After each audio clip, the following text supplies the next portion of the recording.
I hope you find your own happiness someday. To wake up.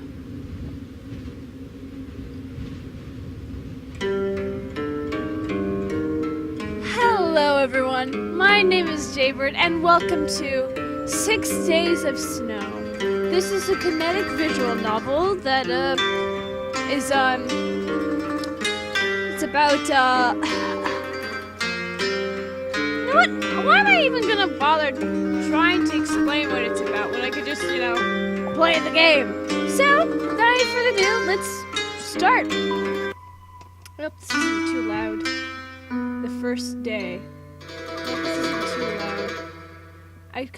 Let me check. I'll check. I'm gonna check my volume. Okay, it's fine. It should be fine. It's day 1. It just says it on the top of the window. It was a dark night, and the snow was falling thick and heavy beyond the windows of the car. Everything was pure white, like a saucer of milk had been upended over the earth. It looked pretty. At least it did when observed from within the confines of the taxi, but I felt a surge of sympathy for whoever might be outside on such a night. The snow can be unforgiving, especially on a mountain like this. Why else would there be so many stories about strange, pale-skinned women that lure unsuspecting men to their icy graves? What? In a remote place like this, how long would it take before anybody uncovered your corpse? Well, goddamn! A day? 2 days? A whole week? Perhaps a month. Being a writer, I couldn't help but ponder such morbid things, though I admit, crime fiction has never been my forte. It's always been my belief that there's enough unpleasantness in real life. We hardly need to fabricate any more. Sachiko says that's because I'm sentimental. Apparently, it's one of my better qualities. Sachiko says sentiment manifests itself in my eyes. I have unusually pale eyes. My wife has quite a way with words. I sometimes think her talents are wasted as a wife and mother, when she might have an untapped acumen for storytelling. I've never seen that word before. She's certainly good at gossiping with the other women who attend art classes with her every Wednesday. Sachiko, however, always blushes and shakes her head whenever I suggest this, even as a gentle joke. She says she's more than happy looking after me and our 2 sons. Searching for any greater purpose in life would be presumptuous. I appreciate it, I suppose, but I wouldn't mind if she had a touch more ambition beyond preparing the perfect bowl of miso soup in the mornings. Yeah, miso soup. Not that Sachiko's miso soup is anything to be sneezed at. Oh, sorry, I sneezed too soon, apparently. That was one of the things I was going to miss the most, I thought, as the car drove on through the night. Sachiko's miso soup. The miso soup at the Azami Inn. That's a really weird space right between those words. Would be perfectly fine. Right between the fucking inn. Would be perfectly fine, I was sure, but it wouldn't be the same. It wouldn't be Sachiko's. This might sound awfully prosaic, but when food has been prepared by the hands of a woman who loves you and has loved you for 25 years, it acquires special properties you can't find elsewhere, and you can't find anywhere else. Maybe that's the best definition of marital bliss. Being able to enjoy breakfast together every morning with a small shared smile despite not having all that much to talk about. It's a comfortable, humdrum kind of existence, I suppose. But the further I ascended into the mountains, the more it began to slip away. With each and every mile I covered, the further away my banal life with Sachiko seemed. Soon the small details, the taste of her miso soup, the pseudo-religious watering of her much-beloved What the fuck is that word? How do I say that word? I've never seen that word before. So I'm just gonna butcher it and then continue. Bougainvilleas. Bougainville.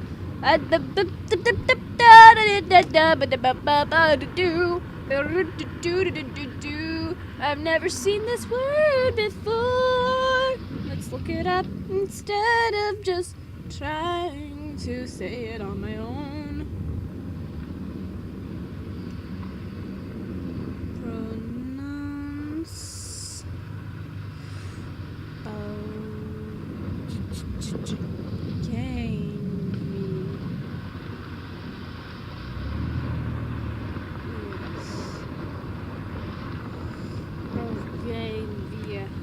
English. In English, please. Bougainvillea. Bougainvilleas and the pervading smell of soap began to slip away. Thank God. I mean, not thank God for that. I mean, thank God that I was able to save myself the embarrassment. I must confess, I was not awfully sorry to be saying farewell.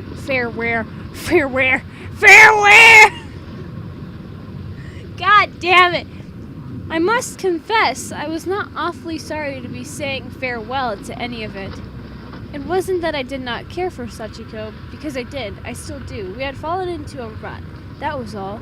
We had grown too accustomed to one another, and perhaps I was taking Sachiko and her miso soup for granted. It's hard to appreciate somebody when you see them every single day, and you recite the same pleasantries to them, and they repeat the same pleasantries back. It's too predictable.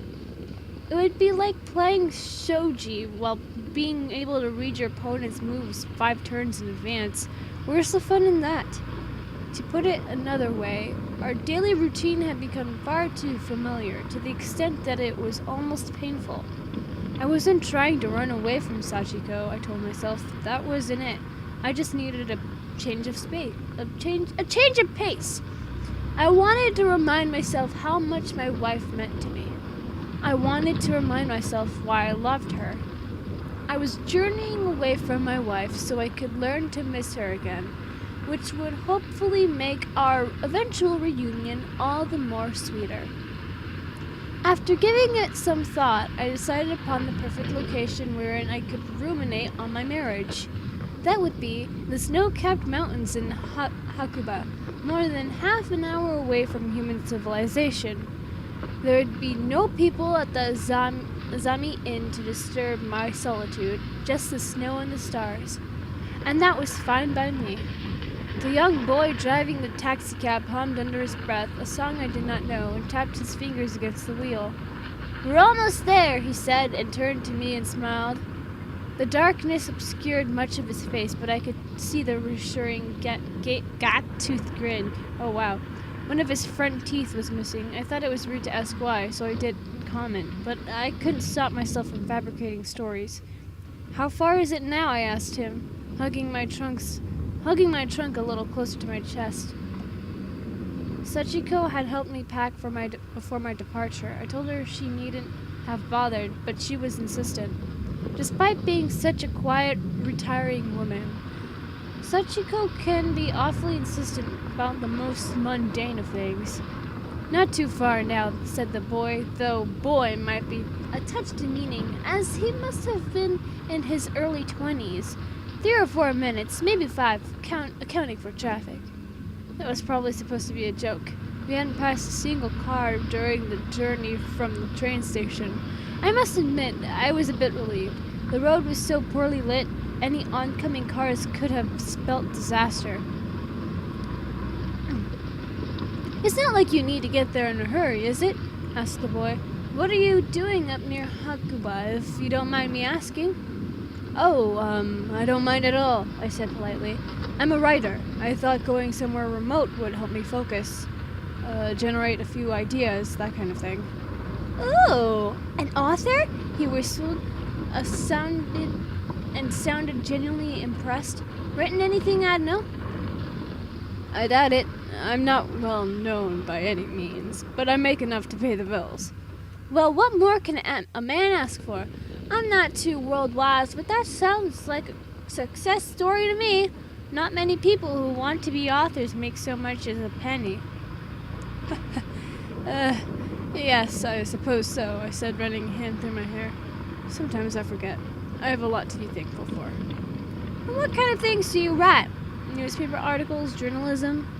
Some poetry, and I released a novel a couple of years ago, too. A novel, is it? He said, and he whistled again. Now that is fancy. Now that is fancy. I could be ferrying around the next Ogai Mori. Oh, I doubt I would ever reach such levels of fame. I just dabble, really. Well, I hope you include me in your next literary effort, Mr. Tanabe.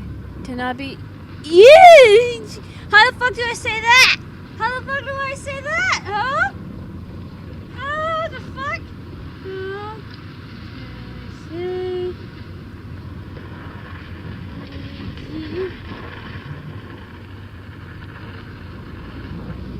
How do I say? Is it Aichi? Or is it just Edgy? Edgy.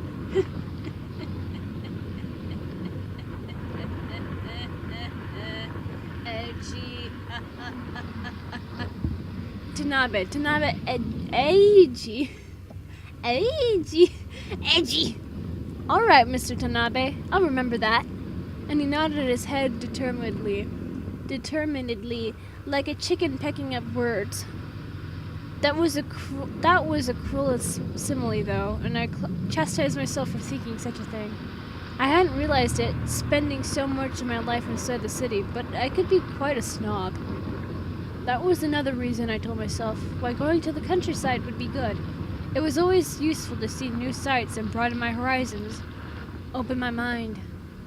The moon up ahead, shining in the apex of the sky like a pearl, split the swirling fog and snow with pale rays of light. In the dark, the moonlight looked lethal, ethereal. It was the kind of moon so perfectly round and full that could drive one to madness. You better include me in your next novel, Mr. Tanabe, said the driver, with his distinct gap-toothed smile, and I found myself thinking that maybe I would. He wasn't a character that was easy to forget. The teeth helped. Wow! I'm Hanada Yosuke. Pleasure to meet you. Oh no, the pleasure is all mine, I demurred. And the young taxi driver, Yosuke, tittered. Incredible! A writer saying it's a pleasure to make my acquaintance. I never thought I'd live to see the day. He sounded so bemused by the idea, I smiled. You know, if you really want something interesting to write about, for your next novel, of course, there's no better setting than the Azami Inn, said Yosuke companionably after a lull in the conversation. It's beautiful around here. It's beautiful around there. Not that I have much of an eye for it. Still, all the snow and the hills and this quaint little building out in the middle of nowhere, very pretty. Yes, it sounds delightful. Lonely too, I think, but that should suit you down to the ground. A bit of peace and quiet helps stimulate the imagination, right? That is the general idea. All the noise in the big city can be a bit... I searched for the correct word, but I couldn't find it. Maybe it had been stolen by the snow. Oh, I can imagine, said Yosuke, sensing my discomfort. I've lived around here all my life, but still, the big city, eh? The big city, indeed. I'd love to go there once or twice, just to look around, but I don't think I could ever settle somewhere like that. From what I have heard, there are too many buildings and far too many people. I like the peace and quiet, though even I'd get a bit antsy if I had to stay in the Azami Inn too long. I don't know how Miss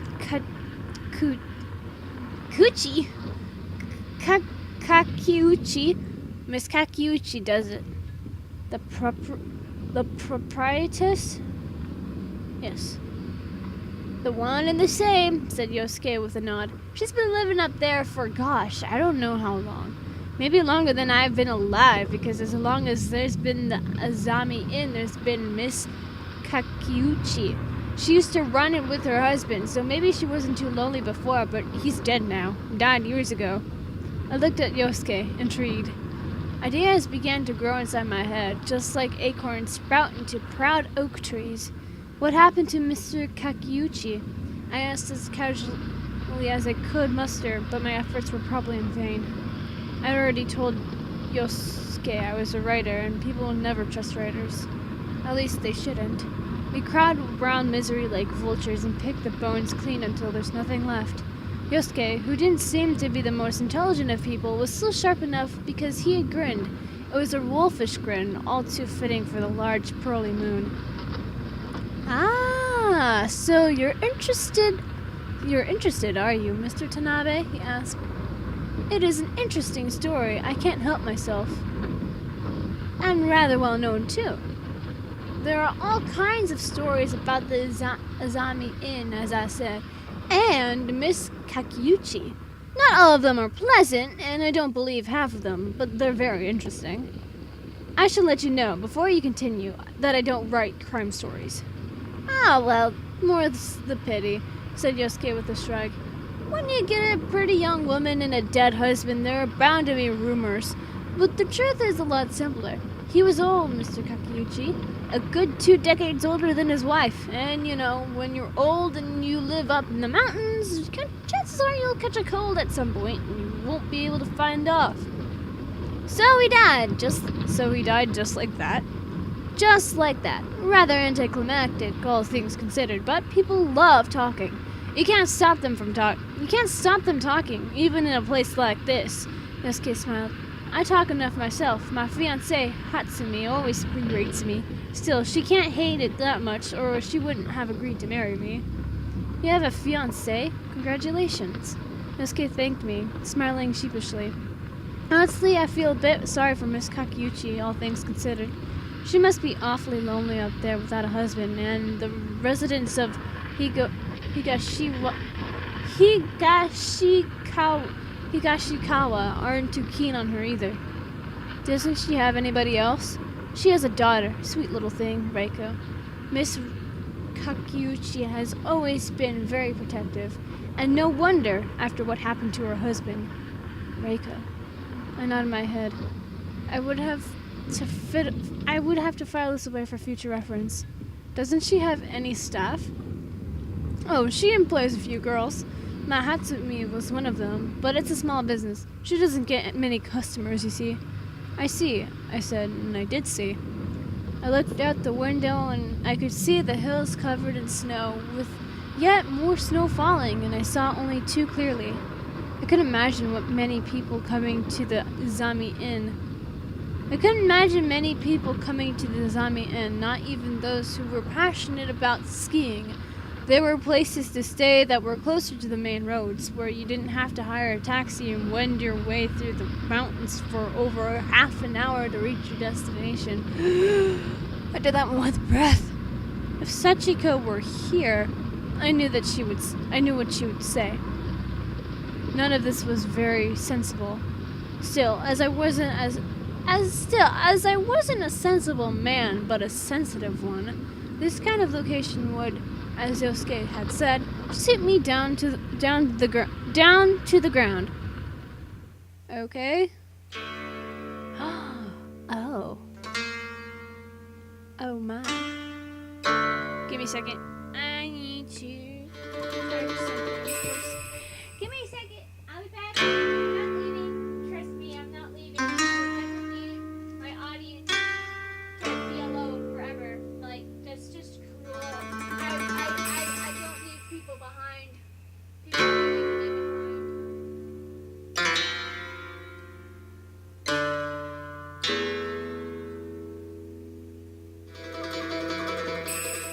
Okay, let's play. Okay, don't worry, I wasn't doing anything wrong. I apologize for arriving so late. My train was delayed. It's quite all right.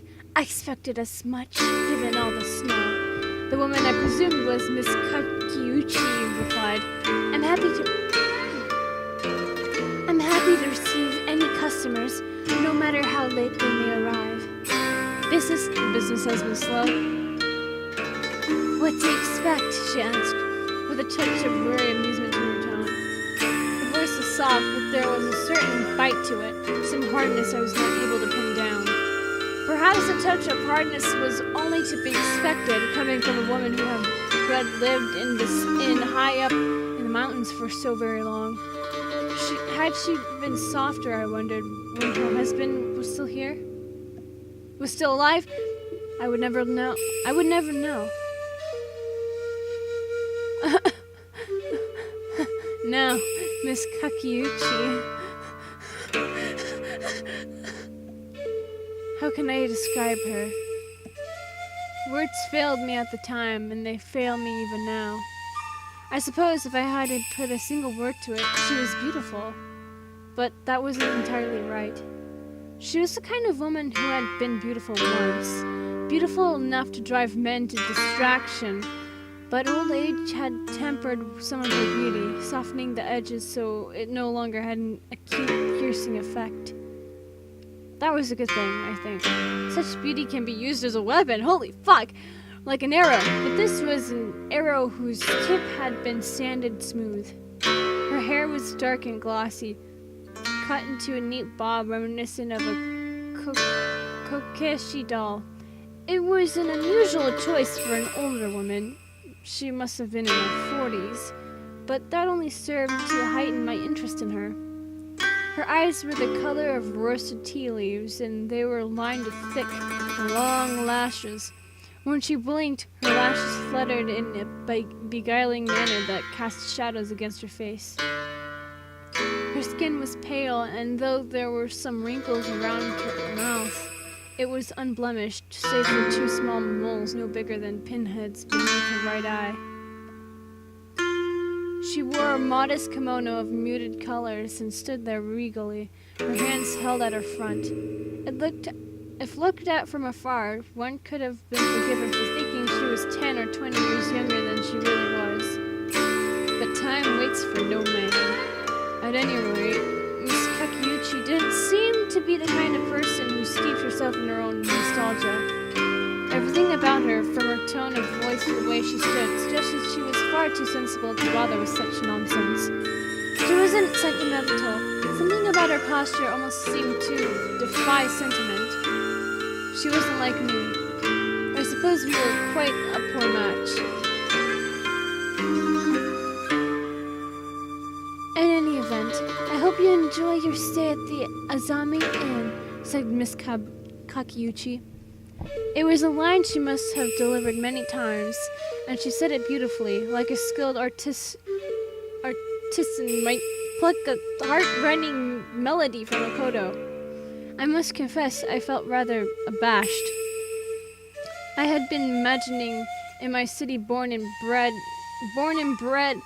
hubris that the folk who resided in the countryside were simpler than I somehow. I had been wrong. I am Kakiuchi Kayo, she said, by means of making my acquaintance, though there was a certain reticence to her tone. It's nice to meet you. Likewise, I said, bowing my head. My name is Tanabe Eiji. Mr. Tanabe, Miss Kakiuchi repeated, with a small nod of her head. When she said my name, commonplace though it was, its properties seemed to change in some curious manner. European alchemists might have striven for years to turn base metals into gold, but Miss Kakiuchi had succeeded in a certain kind of thaumaturgy of her own. Well, if I need to introduce myself further, I have been running the Azami Inn for some 14 years, ever since the death of my husband. I'm sure Yusuke has told you about that already. You might have mentioned a thing or two, yes. You don't need to spare my feelings. I know what the people around here say. They enjoy their gossip. There's not much else to gossip about. I don't think Mr. Honda meant anything by it. He was just making conversation. At my expense of my dignity, I don't doubt, said Miss Kakiuchi icily. Though Yosuke hadn't said anything incriminating, I found myself feeling guilty as if I had conspired against her. Let us move on from this subject, she said, noticing my discomfort. It is unpleasant, particularly after such a long journey. Now, Miss Kakeuchi explained the general running of the inn to me. When meals were prepared, where the hot springs were, and who to speak to if I had a complaint, while I nodded dumbly, stunned into silence. So, she said, once she had finished her short business spiel, I trust this is satisfactory. That is more than satisfactory, thank you, I said, stuttering. Why was I stuttering? Being around Miss Kakeuchi, held under the steady gaze of her dark brown eyes, had the most incredible effect on me. I felt not like a grown man with 2 sons, but a naughty child. Oh! Naughty boy! Being scolded by my father for playing too zealously about the Zelkunvar tree in our garden. Miss Kakeuchi was probably a few years younger than I, but she regarded me archly, like one who had seen far more than I could ever imagine. I know it might sound rather harsh, but I understood immediately why the residents of the nearby village didn't like her very much. She was not a likable woman. I shall get Reiko to show you to your room. She may as well make herself useful, said Miss Kakeuchi. With that declaration, the proprietress turned, her bobbed hair fluttering, and called out in tones that would have made an emperor balk. Reiko! We have a customer! There was a shuffling of feet as Reiko hastened to answer her mother's call. I pictured her as skinny, uncomfortably so, with big eyes and lips pulled into a permanent frown, her head bent and her gait stumbling. But the Reiko who answered Miss Kakeuchi's summons was rather different. My imagination had betrayed me yet again. Oh, damn! She was rather young, that much was true. Still a teenager, I supposed. And she was slight, but not in an awkward manner. Oh, she's so cute! She's so cute! Oh my god! Her limbs were pale and slender, and she moved like a little ballerina. Yes? You called, Mother? She looked just like Miss Kakeuchi did, or had done, I imagine, before old age had seen fit to sap away her youthful charms. Reiko even had a beauty mark beneath her eye, though it was located under her left, not her right. Other than that, it was an almost perfect facsimile of her mother's, like she was some kind of copy. A homunculus child raised in a glass jar. But these thoughts were rather too fanciful. This is Mr. Tanabe, said Miss Kakeuchi, gesturing towards me. He has recently arrived from Tokyo. Can you take his bag and show him to his room? It's the one you were preparing earlier, on the west side. Of course, said Reiko with a small bow of her head. I shall do it at once. She bent to pick up my bag, first brushing the sleeve of her kimono to one side when... No, that will never do. Reiko flinched at the reprimand. She was now halfway between retrieving my case and standing straight. The sleeves of her kimono were still rolled back, and I could see her arms. They were as pale as the snow that fell outside, shot through with delicate blue veins. Me. That's describing. I feel like it's describing my skin color, because I can see my blue veins. Sometimes, in certain lighting, since my skin is so fucking light, my skin is actually tainted blue because of the light reflected off of the, veins. Though I wanted to, I could not bring myself to look away. When you are picking up luggage, Reiko, you should never let your sleeves bunch up about your elbows. It's unseemly, said Miss Kakeuchi. I'm sorry. Don't apologize, said Miss Kakeuchi coolly. I've told you this time and time again. Try to remember next time, please. All right. responded any words of reassurance I might have thought to offer died on my tongue. I had already divined, during this most perfunctory of greetings, that her mother scolded her quite a lot. Oh. Reiko led me to my room in silence, my suitcase held in her arms.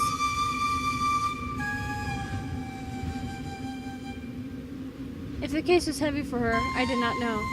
She didn't slow down, and neither did she seem hampered by her burden.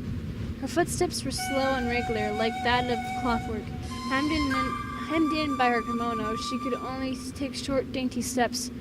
Right foot in front of the left, and then the left in front of the right, then repeat. Yes, that is how you walk. Thank you for describing that. Tap, tap, tap. I followed along behind her like an attentive schoolboy. The wooden hallway was dimly lit, and I could hear the sound of the wind whistling outside. My footsteps made the floor creak ominously. I tried to think of things to say, but nothing sounded quite right. The weather's awful round here, isn't it? Would have been too pedestrian. You really do have beautiful eyes, would have been far too forthcoming. Is your mother always like that? Would have been too personal. Despite having many things I wanted to say, I could say nothing. I didn't know why, but I wanted to talk to this girl. Maybe it was pity because of the way she had flinched when her mother had spoken to her. And really, she must have been lonely. If Yosuke suspected Miss Kakiuchi of melancholia, then what about her daughter? Reiko's hair fluttered behind her, inky black, like a veil in the darkness. But though she was small, Reiko did not tarry in her march. Instead, she continued, as quiet as a mirror and just as inscrutable. Tap, tap, tap, tap, tap, tap. Even back then, I was enamored with her. Maybe it was the romance of the situation. How could you blame me? What? There was something very poetic about Reiko's flight, an uncommon beauty hidden from prying eyes, lost amidst the ice and snow.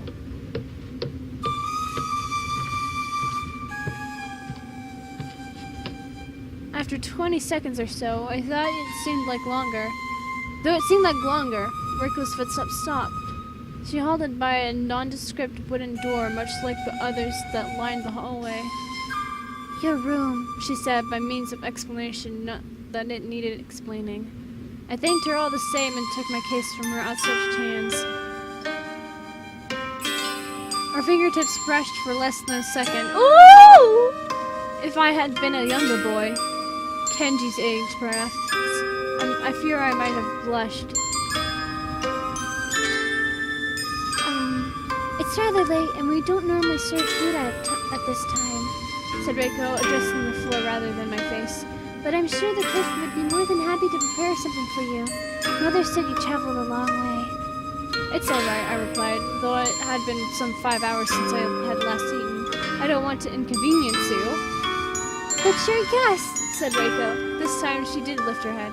Doesn't that give you the right to inconvenience us just a little? You're paying for the privilege. I blinked. Words once more were conspicuously absent. She was actually smiling. She's so cute! So she did not dislike me, and neither was she afraid. She couldn't have been, to joke with me so casually, for that was what it was. A joke. I couldn't stop myself from laughing. Oh, look at that! It was a small laugh, really, but then again, Reiko's smile had been rather demure. A hearty chuckle would have suited the atmosphere, and I've never been one to laugh that much. I'm too self-conscious. But Reiko made me laugh all the same. Well, you might have a point, I said. I suppose I wouldn't mind some green tea. I need a bit of warming up. I know, said Reiko with a nod of her head. It can be horribly cold out around here. I hope my room has a kotatsu. Of course, we live in the mountains. It would be a sin not to have a kotatsu. Our guests might catch their deaths of cold, she said, throwing her arms in the air for emphasis. I smiled. Well, I wouldn't want that. I don't intend to stay here that long. Though the mountains were picturesque, I did not fancy extending my trip. A most unfortunate side effect of death is that it tends to render people immobile, tied to one place for the rest of their, well, not lives. I don't blame you, said Reiko seriously. I wouldn't stay here if I had the choice, which I don't. A small sigh. Oh well, I shouldn't say things like that. Mother would be cross with me. She said I was bad for business. I think things are stacked against us already, but what do I do? I think things are stacked against us already, but what do I know? You seem to be quite knowledgeable, in my humble opinion. Thank you, she said with a bow of her head. Her hair fluttered, caught in a sudden draught of icy air. Oh, look at this. She's so pretty. I love her. I knew it was because of the wind, but seized by his sentimentality, I couldn't help but imagine it was because she was so very full of life. Reiko was livelier by far than she had been before. The sudden contrast between her demure, trampled lily persona and the new one I was witnessing, witty, funny, and unabashedly charming, caught me off guard. Could the caterpillar have emerged from its chrysalis in a scant 5 seconds? But no, such transformations do not take place so rapidly, not in the real world. I wondered, did Reiko's newfound freeness have anything to do, perhaps, with the absence of her mother? Alright, I'll see about that green tea, and perhaps a simple bowl of rice porridge? I think you should get something in your stomach. Do I look peaky? Reiko pretended to ponder, one hand beneath her chin. Perhaps a bit tired. Long train journeys do that, especially at my age. I wonder. I've never been on a train before, said Reiko. There was something wistful about her tone. Her eyes were misty and far away. She was so transparent her thoughts flickered across the surface of her mind like ripples in a pool. But then Reiko shook her head and clapped her hands like the illusion was over. Right, green tea, rice porridge. Please feel free to make yourself at home and discover the delights of the Azami Inn. Thank you for your hospitality, I said, bowing my head. I intend to. Oh, and it's perfectly fine if you want to use the kotatsu, but make sure the fire in the brazier has burnt down before you sleep. We wouldn't want you to start a fire. No, I said with a shake of my head. We wouldn't want that. Not at all, Reiko repeated. But I couldn't help but wonder. Inside her amber eyes, I swore I could see flickering flames. Ah, she wants to commit arson! Reiko was as good as her word. Well, guys, I think I'm going to leave this episode of 6 Days of Snow here. So, if you guys enjoyed this episode and you want to see more of this game, then leave a like down below. Leave a comment down below. Share it with your friends. Subscribe if you haven't. Ring that notification bell. And remember, die safely. Bye-bye!